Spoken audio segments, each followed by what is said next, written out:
Buenos días, amigos y compañeros de Vox. Una vez más para informaros de nuestra actividad semanal, la primera del mes de septiembre. Y como no, comenzamos con la celebración de nuestra Santina, donde nuestra portavoz hizo unas declaraciones acerca de cómo tiene Barbón abandonada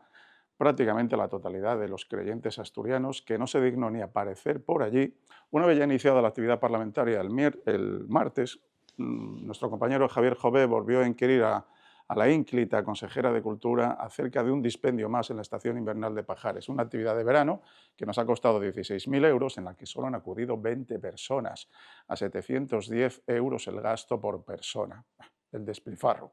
Siguiendo con esta misma tónica, interpelamos acerca del problema de los menas en Asturias, que está empezando a ser tan grande como en el resto del país. 14 millones que ha concedido el Estado nos tocan aquí a 700 euros por mena, cuando tenemos las listas de espera de más de 336 días, más de 3.500 personas esperando por una plaza geriátrica. El gobierno de Barbón tira el dinero en algo que no es de necesidad para los asturianos.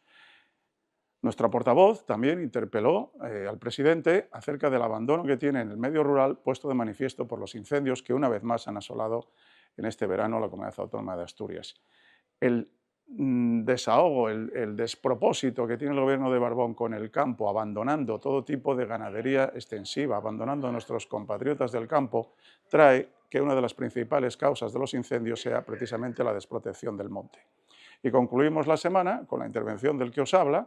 con una proposición no de ley sobre financiación autonómica para intentar acabar con el gran despilfarro que suponen 17 estados dentro del Estado,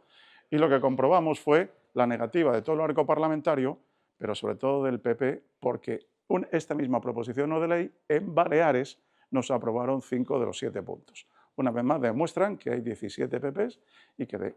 llenos de complejos y que actúan de una manera distinta en cada parte del territorio nacional.